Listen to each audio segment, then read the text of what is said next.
العتاولة لحمهم مر ودماغهم ناشفة وايديهم مرزبة.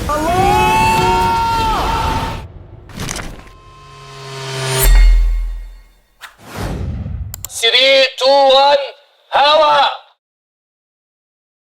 رمضان كل سنة بيكون مليان مسلسلات ممتعة ومختلفة، ومع موسم 2025 الكل مستني الأعمال اللي هتخطف الأنظار. النهاردة في حواديت سيما هنستعرض معاكم أفضل 10 مسلسلات في رمضان الجاي، وهحكي لك قصة كل مسلسل والأبطال الموجودين وقنوات العرض. لكن قبل ما نبدأ ما تنساش تدعمنا بلايك وكومنت جميل وتشترك في القناة علشان يوصلك كل جديد لحد عندك، وما تنساش تصلي على النبي علشان تاخد حسنات واحنا كمان ناخد حسنات. ويلا بينا. اول مسلسل معانا في قائمتنا هو مسلسل العتاولة الجزء الثاني، بطولة الفنان احمد السقا وطارق لطفي وباسم سمرة وفيفي عبده وزينة ونجوم تانية كتير. وهيكون المسلسل ده بعنوان عودة الوزان، اللي هو عيسى الوزان اللي بيجسد الشخصية باسم سمرة، وعودته الكبيرة للعتاولة نصار وخضر مع أحداث الدراما الشعبية. والمسلسل بيتصور دلوقتي في اسكندرية. المسلسل من تأليف هشام هلال ويخرجه أحمد خالد موسى، وهيكون من إنتاج شركة سيدر سأرد برودكشن، وهيكون على قناة MBC مصر، وهيكون مكون من 30 حلقة. والمسلسل اللي بعد كده هو مسلسل فهد البطل، بطولة الفنان أحمد العوضي وميرنا نور الدين ومحمود البزاوي وأحمد عبد العزيز ولوسي وصفاء الطوخي. ويناقش العديد من القضايا الاجتماعية المليئة بالإثارة والتشويق. وتقع أحداث المسلسل في سمنلوط بمحافظة المنيا، ويجسد خلاله أحمد العوضي شخصية صنايعي الرخام، ويأتي من الصعيد إلى القاهرة ويدخل في أزمات عديدة. ويكون من إخراج محمد عبد السلام ومن تأليف محمود حمدان. وقناة العرض هتكون قناة أون، وهيكون مكون من 30 حلقة. ونيجي للمسلسل اللي بعد كده في قائمتنا هو مسلسل سيد الناس، اللي هيكون من بطولة الفنان عمرو سعد وخالد الصاوي وإلهام شاهين ومحمد شاهين وأحمد فهيم وأحمد رزق وعصام السقا وطارق النهري. المسلسل قصته لسه ما ظهرتش لحد دلوقتي، والمسلسل من تأليف وإخراج محمد سامي. المسلسل هيكون على قناة MBC مصر، وهيكون مكون من 30 حلقة. المسلسل اللي بعد كده معانا هيكون مسلسل وتقابل حبيب، بطولة الفنانة ياسمين عبد العزيز وكريم فهمي وخالد سليم ونيكول سابا. قصة المسلسل بتدور أحداثه في إطار رومانسي اجتماعي حول قصة حب تجمع بين ياسمين عبد العزيز مع الفنان كريم فهمي.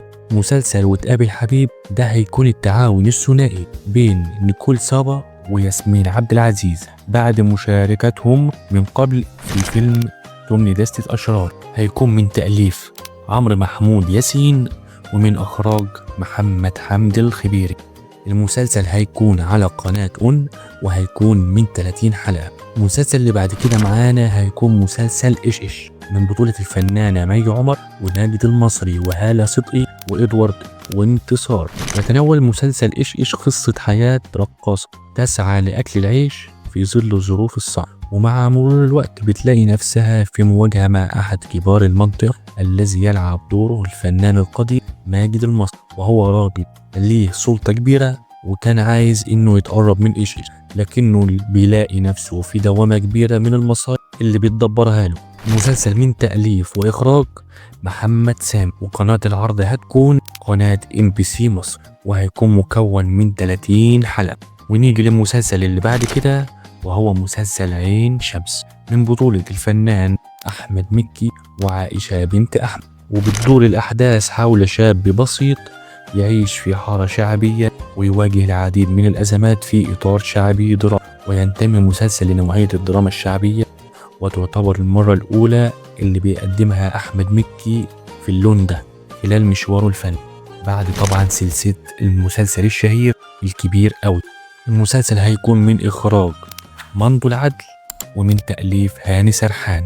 قناة العرض بإذن الله هتكون قناة أون، وهيكون مكون من 30 حلقة. المسلسل اللي بعد كده في قائمتنا هيكون مسلسل حكيم باشا من بطولة الفنان مصطفى شعبان وسهر الصايغ ورياض الخولي ودينا فؤاد.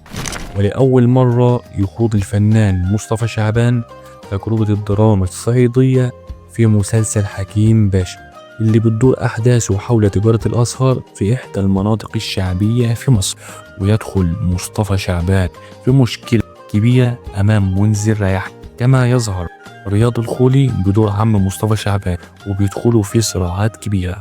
المسلسل من إخراج أحمد خالد أمين ومن تأليف محمد الشواف، وهتكون قناة العرض قناة الحياة، مكون من 30 حلقة. وبعد كده مسلسل المداح الجزء الخامس من بطولة الفنان حمادة هلال وغادة عادل وخالد الصاوي وهبة مجدي وسهر الصايغ وحنان سليمان وخالد سرحان وأحمد بدير. والمسلسل من إخراج أحمد سمير فرج ومن تأليف وليد أبو المجد. وقناة العرض بإذن الله هتكون قناة MBC مصر، وهيكون مكون من 30 حلقة. الوقت ده وقتنا يا صابر. اعمل واجب بقى مع أخوك، وتعمل لايك للفيديو وتشترك في القناة علشان يوصلك كل جديد. وبس كده، سلام.